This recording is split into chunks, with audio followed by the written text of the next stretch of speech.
Vamos a atender la petición de Marco Ginas. Como decía que el próximo año quería ver ministros, nos adelantamos un poquito de otras áreas verticales. Entonces le hemos preparado a Marco el siguiente panel, que es Política Industrial Digital, Economía y Transformación Digital. Quiero invitar en este instante a mi querido amigo Rodrigo Jiménez Castellanos, vicepresidente senior de Comunicaciones Globales Externas y de Asuntos Públicos de American Tower. Rodrigo, muchas gracias y además, gracias porque no lo saben, pero este caballero viaja por todo el planeta. Entonces, hoy tomó nido aquí en un país que además donde ha vivido y lo quiere mucho. Gracias, Rodrigo. Juegas de local, en efecto.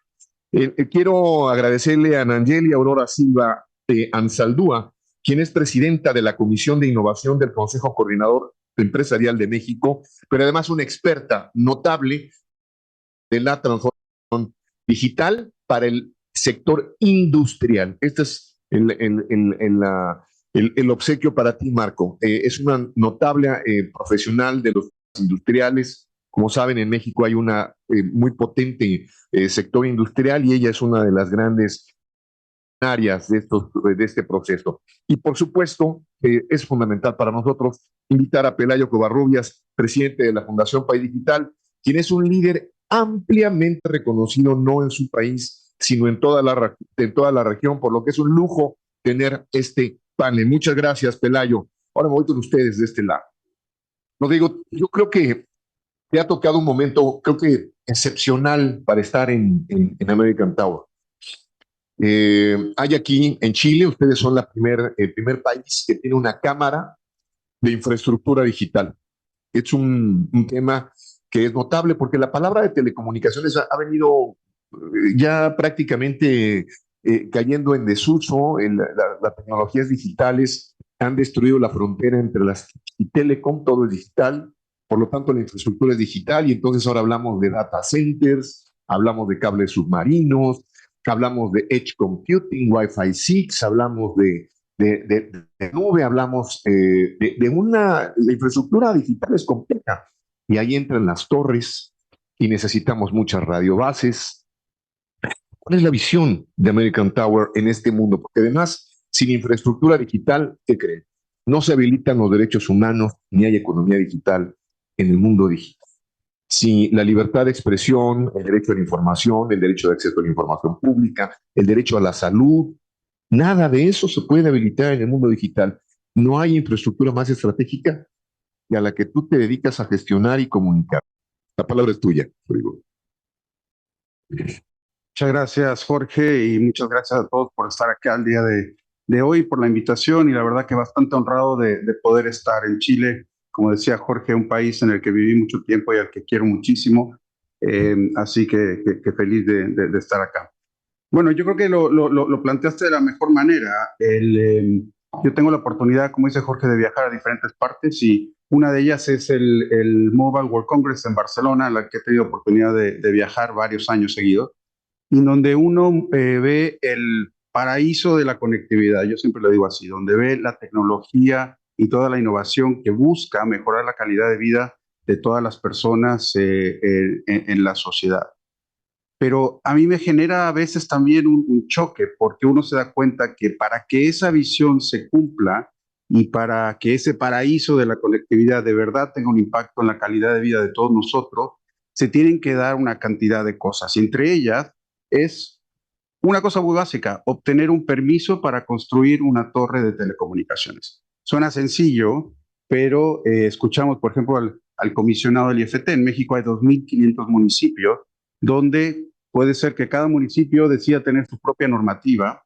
En Argentina vemos una cantidad de municipios similares y en donde algunos municipios no tienen ordenanza que regule cómo se aprueban los permisos para las redes bases o de plano la prohíben por un tema de uso de suelo. Entonces tenemos la verdad que un desafío tremendo para lograr que estos beneficios de la conectividad para brindar esta mejora en calidad de vida se cumplan por un tema meramente regulatorio de obtención de permisos. Entonces creo que hay una oportunidad tremenda que tenemos en el mundo en general y en particular en la región para lograr eso.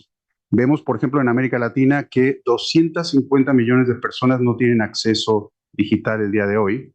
En Chile, y lo dijo mi tocayo Rodrigo Ramírez, tenemos que felicitarnos, pero no detenernos. Y estoy totalmente de acuerdo con ello. Chile el día de hoy tiene y tengo el dato acá, 89,2% de los hogares tienen acceso digital. Viendo el vaso medio lleno, eso es fantástico. Viendo el vaso medio vacío, es que 10% de hogares en Chile, que está a un nivel de penetración súper alta, todavía no tienen acceso digital. E inclusive aquellos que lo tienen, no significa que todas las personas que viven en ese hogar estén utilizando la conectividad para mejoramiento de calidad de vida. Así que tenemos la verdad que un camino todavía bastante largo por avanzar. Me encantó la palabra o la mención que hacía la CEPAL sobre el tema de que ojalá estemos acá sentados con el Ministerio de Educación, de Salud, de Agricultura, porque creo que todos los que estamos el día de hoy sentados aquí, lo hemos escuchado además en las diferentes presentaciones, no puede nadie estar en desacuerdo con toda la información que se ha presentado. Estamos todos de acuerdo y todos movemos la cabeza al unísono en aprobación de lo que se plantea. El desafío es cómo logramos llevar esta conversación a aquellas otras áreas, no solamente el sector público, pero inclusive privado, de cómo logramos una alianza público-privada que nos permita a todos de verdad ver cómo la conectividad puede mejorar calidad de vida.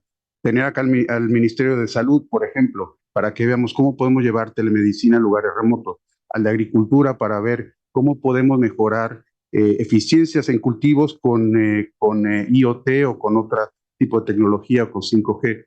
Los ejemplos son múltiples, pero yo creo que ese es el desafío que tenemos el día de hoy, cómo logramos llevar las propuestas y las recomendaciones que estamos hablando el día de hoy, acciones específicas que nos mejoren tener, que nos ayuden a tener esas mejoras en calidad de vida de las que hablamos. Gracias, Rodrigo. Gracias, Rodrigo. En efecto, es que no podemos pensar en conectividad ni en transformación digital si no tenemos lo básico, que es la infraestructura. Pocas ocasiones, la infraestructura más importante en este momento de la historia de la civilización es la infraestructura digital. Este es el primer gran reto, que tengamos toda la infraestructura posible para poder generar estas supercarreteras poderosas. Y esto me lleva al siguiente punto. Pelayo, tú eres uno de los personajes más emblemáticos, no solamente en Chile, sino en la región, porque hay un efecto, hay un trabajo de liderazgo de la industria, pero además de una industria visionaria en la región.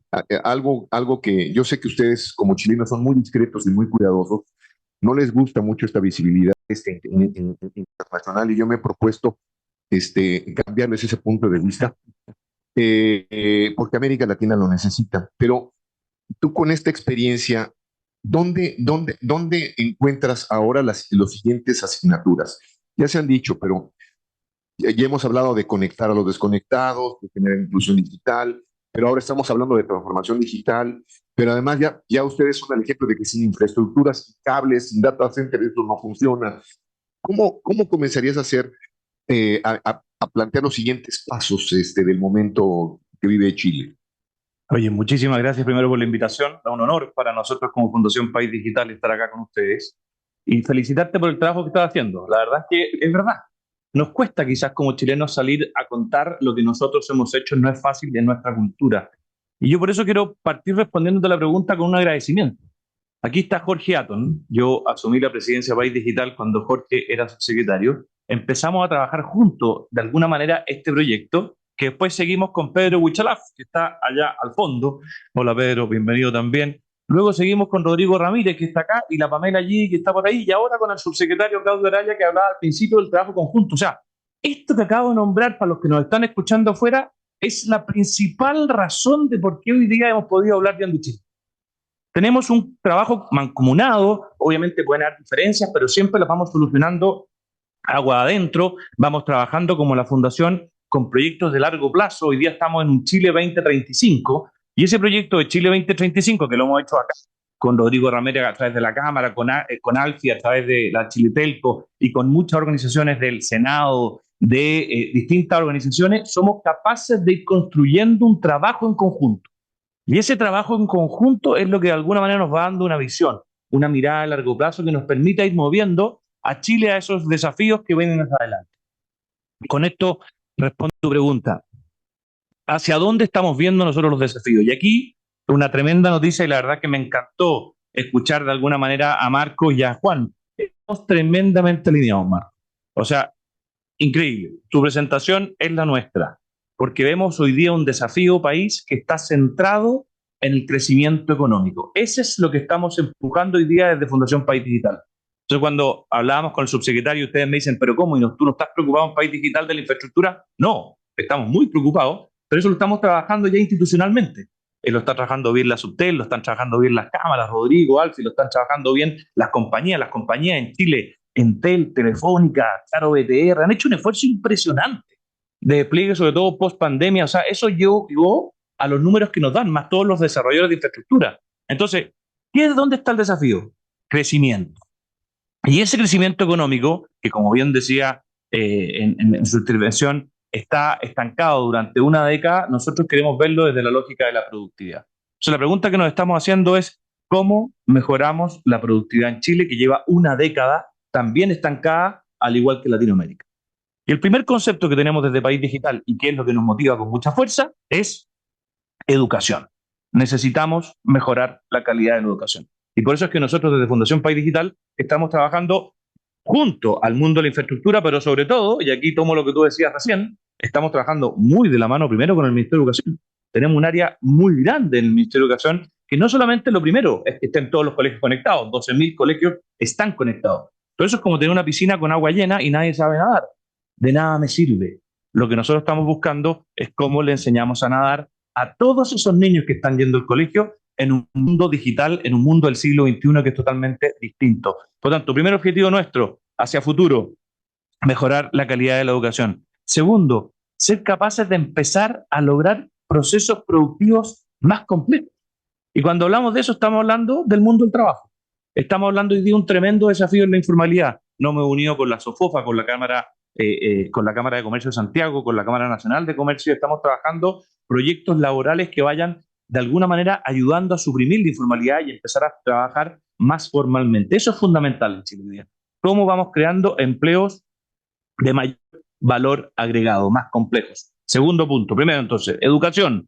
Segundo, empleos de mucho mayor valor. Tercero, ser capaces de ir trabajando las fallas de mercado, ojo, y las fallas de Estado. Muchas veces nos pasa que nos quedamos en algunos sectores mirando solo las fallas del Estado y en otros sectores solo mirando las fallas de mercado. ¿Qué hacemos en la Fundación? Ir tratando de, en ambos, ir trabajando en conjunto, tanto con el mundo privado como con el mundo público, ir mejorando esas fallas. Por ejemplo, acá puedo nombrar proyectos maravillosos que hacemos en un proyecto que se llama Conectando Territorios. ¿Qué hace Conectando Territorios? Va a estas 250 localidades que comentaba Rodrigo anteriormente y vamos viendo cómo le podemos dar conectividad, porque ni el Estado ni los privados le van a dar. Y ahí hacemos trabajo conjunto con empresas. Por ejemplo, una comunidad local viene una gran minera, en este caso, por ejemplo, Antofagasta Minerals, y nos dice, oye, tenemos que darle conectividad a la zona de Caimanes, y le damos conectividad a los 200 hogares de fibra a esa zona apoyados con la minera. Y ahí hay un trabajo, por ejemplo, en Entel, espectacular en el sur, conectando todo lo que es la zona Natividad, un trabajo de Telefónica en el norte, conectando lo que ha sido la zona de Antofagasta, un trabajo de Mundo también fantástico en el sur, y así todas han ido haciendo proyectos que nos están ayudando en fallas de mercado, en fallas de Estado, para ir solucionando esos desafíos. Pero esos desafíos para nosotros como país digital no se quedan en la conectividad. Esto es muy importante, porque lo primero para nosotros es conecta, pero vamos al tiro. Kit de alfabetización digital. Tenemos que trabajarlo con mucha fuerza y vamos enseñando a este proceso de educación del siglo XXI, esta revolución industrial. Ojo, que post pandemia Estados Unidos ha mostrado de manera impresionante. Miren lo que ha pasado en Estados Unidos post pandemia. La bolsa no bajó. Ellos fueron insertando todo lo que es el mundo de la inteligencia artificial, el mundo del servicio, y fue demostrando como comunidad, país, cómo se ha ido desarrollando. Cuarto punto para nosotros, relaciones públicos-privadas. Eso hace País Digital. Estamos permanentemente trabajando con el mundo público, el mundo privado y la academia. Y eso tiene que ir de la mano. Esta gira que recién hablaba Rodrigo, en el fondo que hacemos el Mobile World Congress, bueno, es fundamental porque lo vamos haciendo todo el mundo. Vamos del mundo del Senado, del mundo de los ejecutivos, ministros, subsecretarios, del mundo de los empresarios, del mundo de los emprendedores. Es decir, hacemos un grupo y ese grupo toma una visión común. Y esa visión común es la que tratamos de mostrarle después al país, en esta lógica de nuevo, empleo formal, gran educación, fallas de mercado, fallas de Estado que vayamos tratando. Entonces termino con el último punto, que seamos capaces de ir en este, insisto, siglo XXI, siendo capaces de, a partir de la generación de conocimiento, a partir de la transferencia de conocimiento, ir empujando esta economía país para que dé un salto productivo. ¿Por qué? Porque tenemos que entender que estamos en competencia. Si no somos capaces de competir como país y como latinoamericanos con el mundo asiático, con el mundo europeo, con el mundo americano, vamos a tener de nuevo un siglo que nos vamos a quedar abajo de la primera revolución industrial. Y eso es tremendamente doloroso para todos nosotros. Bueno, es muy energético, muy energético y muy claro, Pelayo, en efecto. Incluso debo de decir que probablemente la delegación latinoamericana más sólida sobre otras. Afortunadamente nadie me escucha en mi internet en este instante sobre Brasil, incluso México, fue la chilena. Realmente fue notable el trabajo de coordinación y disciplina y de liderazgo que tienen todas y todos ustedes. Nayeli está en línea. Nayeli es una profesional de la transformación digital en un sector vital, que es uno de los verticales que le preocupa a Marco, justamente él, un profesional del área de la política industrial. Y Nayeli también. Nayeli, cuéntanos un poco cómo se come, cómo se toma el tema de la transformación digital en el mundo industrial. Bienvenida. Hola, ¿qué tal? ¿Me escuchan? Sí. ¿Sí me escuchan? Muy bien. Pues muchísimas gracias, Jorge. Muchísimas gracias por la invitación. Estamos muy honrados desde el Consejo Coordinador Empresarial de participar en este evento con ustedes, que ya lo habíamos hecho. Y bueno, en el mundo industrial sabemos, y lo dice la literatura, que la industria, el alto nivel de industrialización está ligado a indicadores de bienestar en la población. Y eso es porque la industria, al final de cuentas, pues tiene que tener esta formalidad, ¿no? México sabemos y compartimos ese problema con la región, que la informalidad es alta, pero la industria, pues es este nicho que sí normalmente genera empleo formal. Y vemos desde el Consejo con preocupación que hay un nivel, una brecha muy grande de productividad entre la pyme, que está casi el 98-99% de las empresas en México son pymes, y hay una brecha enorme. No solo México está dentro de los países que tiene menor productividad en los países de la OECD, sino que la brecha que existe entre las pequeñas y las grandes para nosotros es especialmente preocupante. El Consejo Coordinador Empresarial tiene en el foco cómo ayudar a cerrar estas brechas sistémicas en las pymes, porque al final, pues lo que vemos es que tenemos una industria con muy bajos niveles de competitividad y muy bajos niveles de adopción tecnológica, que en un sistema complejo, pues también esto da lugar a un bajo potencial, un progreso limitado, bajo ingreso per cápita, y lo estamos viendo en los niveles que hoy tiene la región en el PIB, ¿no? Entonces, desde este punto de partida de cómo cambiamos esto, cómo contribuimos a cerrar las brechas, es que el Consejo Coordinador asume la tarea de impulsar la idea de que el sector privado juegue un papel fundamental en la inversión en innovación y en la definición de una visión conjunta a dónde debe dirigirse el país en este sentido. Vemos que las empresas finalmente son muy pocas, 26%, que tienen procesos definidos y formalizados de innovación, de absorción tecnológica, y vemos que solo un 11% de estas empresas pues tienen esto como parte de su ADN empresarial. Y lo peor es que vemos al menos 3 Méxicos, donde tenemos regiones donde sí está muy desarrollada la digitalización, donde vemos que ellos son los principales captores ahora de las oportunidades que está trayendo el nearshoring. Vemos dónde se están colocando las inversiones y tienen una congruencia con estados donde hay políticas de innovación y de transformación digital instrumentadas y vemos mucho protagonismo de clústeres de cámaras que están impulsando esta idea. Entonces, como el Consejo Coordinador es una confederación de cámaras, lo que nosotros vemos es un rol de facilitador, de articulador del ecosistema. En nuestro país hubo una instancia de gobierno que se llamaba INADEM, que vimos que sí fortaleció las relaciones del ecosistema, que desaparece de una administración a otra, nos deja un poco en el limbo, pero al mapear las relaciones del ecosistema vemos que las cámaras empiezan a tener ese rol preponderante, que las empresas empiezan a acercar, que incrementa el nivel de relaciones, o sea, es decir, estamos buscando agruparnos y esto es debido a que los retos son tan complejos que hoy no los podemos resolver separados. Entonces, lo que estamos haciendo es asumiendo ese rol, porque si bien se aumentaron las relaciones, vemos los outputs de la colaboración y no estamos siendo tan eficientes. Entonces, tenemos que hacerlo desde una perspectiva de armonización.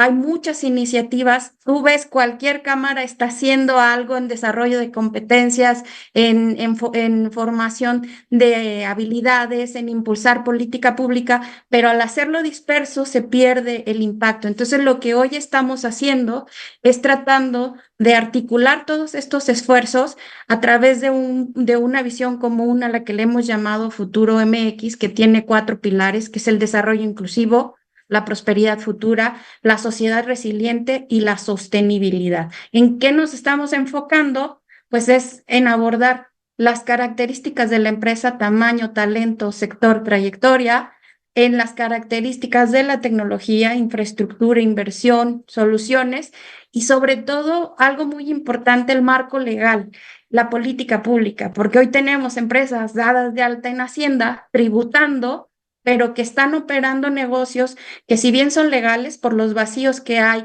en temas de inteligencia artificial, en todo lo que tiene que ver con la competencia de la tecnología, si bien pueden ser legales por estos vacíos, pues no son ni éticos ni lícitos, ¿no? Entonces, está avanzando mucho más rápido la tecnología que el marco legal, y ese es otro de los pilares que estamos atendiendo ahorita, es transformar los ecosistemas en ecosistemas que funcionen armónicamente.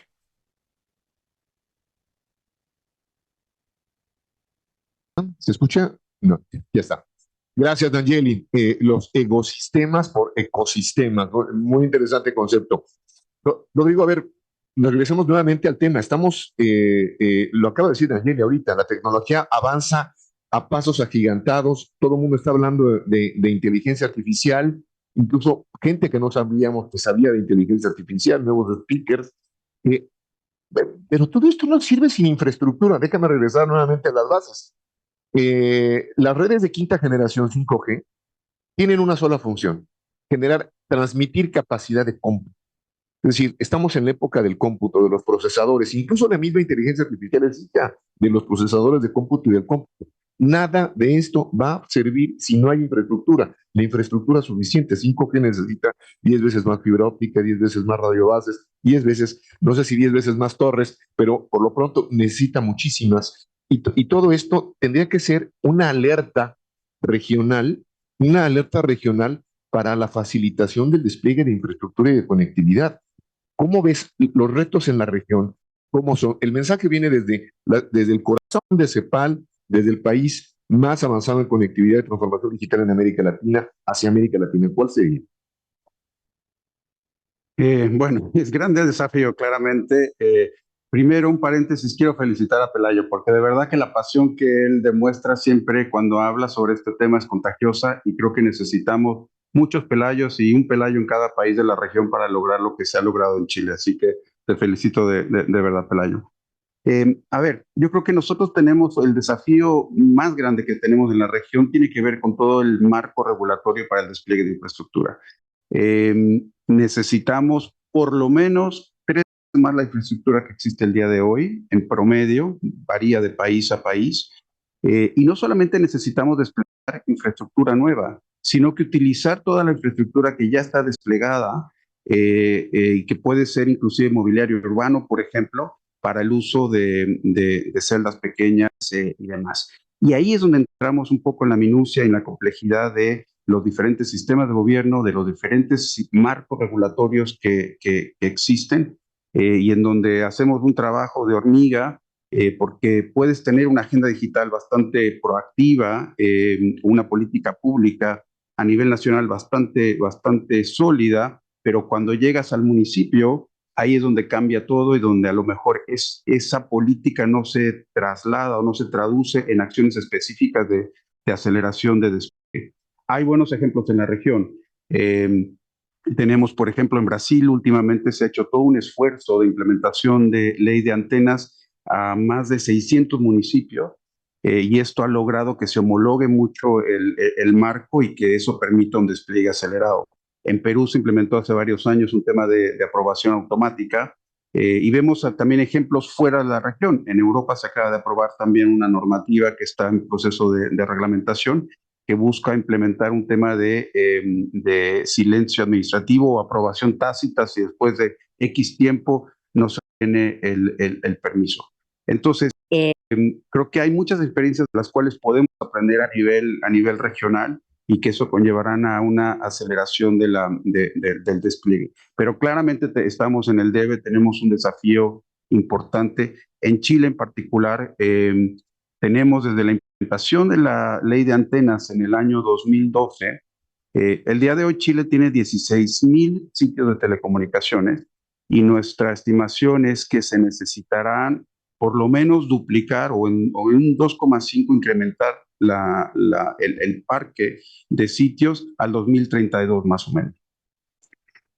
Pero si vemos la estadística desde cuando se implementó la ley de antenas en el 2012 a la fecha, con esa nueva ley solamente se han construido 400 nuevos sitios. Es un poquito menos del 2% del total de sitios. Entonces, todavía hay un trabajo que tenemos que hacer de lograr que la normativa cambie para poder lograr un despliegue más acelerado.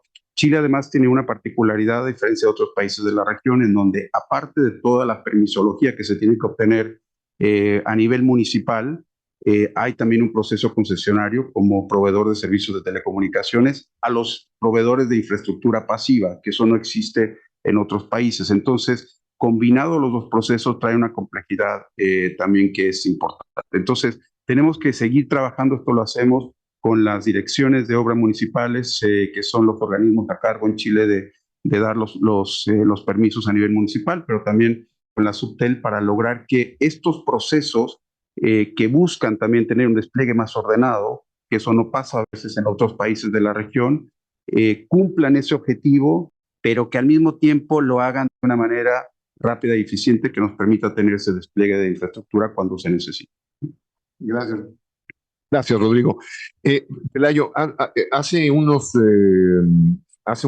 días estábamos en Barcelona, en el Mobile Congress, y ahí tuve una plática con un amigo común que tenemos tú y yo, que es Diego Molano, y lo recordé porque exactamente hace 11, 12 años, a él le tocó ser el ministro de la transición 3G a 4G en su país, pero presentó por primera vez una agenda digital pensada para 4G, que tenía, entre otras cosas, los temas de inclusión digital, los temas de abatir la brecha de acceso, pero también tenía ya avisos de habilidades digitales y educación.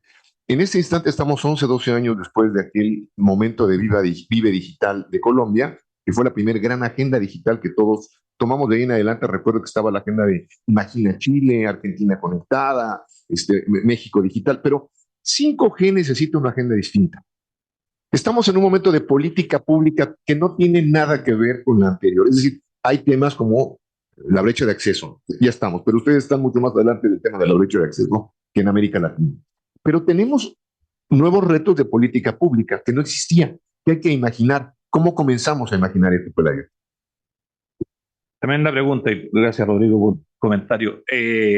La verdad es que el desafío acá es enorme porque efectivamente nosotros en Chile ya tenemos 4 millones de accesos de red 5G 4 millones de personas pueden utilizarlo. Pero lo que hemos visto es que no ha cambiado el uso. Y ahí está lo que hablábamos del punto número 1 pasado, productividad. ¿Cómo somos capaces de lograr? Y acá hay un tema muy profundo. ¿Qué nos trajimos del mobile? Porque tú también lo viste ayer. Que en Europa las compañías están con un problema, y están en un problema de monetarizar de alguna manera las inversiones que han hecho. Si nosotros hicimos todo este salto tecnológico para que finalmente la gente lo que haga es bajar mejor Netflix, nada contra Netflix, me parece muy bien que nos entretengamos, pero lo que no estamos haciendo es el salto productivo que necesitamos como Latinoamérica para competir. Por lo tanto, cuando estamos hablando de la política pública, lo importante es cómo nosotros ponemos en primera punto lo que es la digitalización, la transformación digital, que esto es un tema cultural. Y este es el desafío que nosotros permanentemente estamos trabajando con los distintos estados. Hablo de las agendas digitales. Participar ya en varias agendas digitales. De hecho, en los últimos gobiernos nosotros dijimos como país digital, por favor, no hagan más. No necesitamos agenda digital. Ya tenemos acá un proceso que va cambiando cada 6 meses y tenemos una industria que de alguna manera funciona colaborativamente. Por lo tanto, lo que tenemos que hacer es pongámonos de acuerdo en aquellos temas que tenemos que ir empujando. Y por eso es que ha sido tan relevante en Chile el trabajo conjunto con el Senado. La senadora Jimena Borden, el senador Kenneth Plug nos han ayudado mucho a empujar, y hoy día ya con distintos comités, en lo que es la transformación digital desde el Congreso hacia el Ejecutivo. Y voy aquí a la respuesta tuya. Estando ahora en Bruselas, le preguntamos a la Comunidad Europea, eso fue lo interesante, fuimos a hablar directamente con ellos para entender cuáles eran las políticas que ellos estaban empujando a los distintos países. Nos dijeron dos: transformación digital de Europa y sostenibilidad o sustentabilidad respecto a los temas medioambientales. Esos son los dos grandes pilares. Y cuando nos metimos e hicimos el doble clic en lo que es transformación digital hacia Europa, ahí es el desafío que tenemos nosotros como país. ¿Cómo hacemos una transformación cultural? Y déjame tomarte un punto aquí. Esto es lo que hablábamos tanto, el mundo de las pymes, por ejemplo. Cuando hicimos un proyecto precioso en la región de Los Ángeles, gracias a Qualcomm, Huawei, también Microsoft nos ayudó ahí, que le entregamos a un mercado central, la gente que vende la fruta, la que vende las rosas, la que venden distintos, eran 600 puestos. Y pusimos en este lugar unos Wi-Fi 6C con la tecnología de red, más la fibra, etc. Última tecnología. Y lo que buscábamos era crear una plataforma, un marketplace, para que ellos pudiesen tener sus productos y los pusieran a disposición de la comunidad. Ese proyecto es brutalmente importante porque les eleva la importancia de lo digital, transformación cultural, a primer nivel. Nos pasa mucho, Jorge, y esto es muy difícil, que seamos capaces de convencer a las distintas políticas públicas de poner lo digital primero. Y lo que nosotros estamos colocando acá siempre desde País Digital es cómo somos capaces de mostrarles que el mundo ya cambió.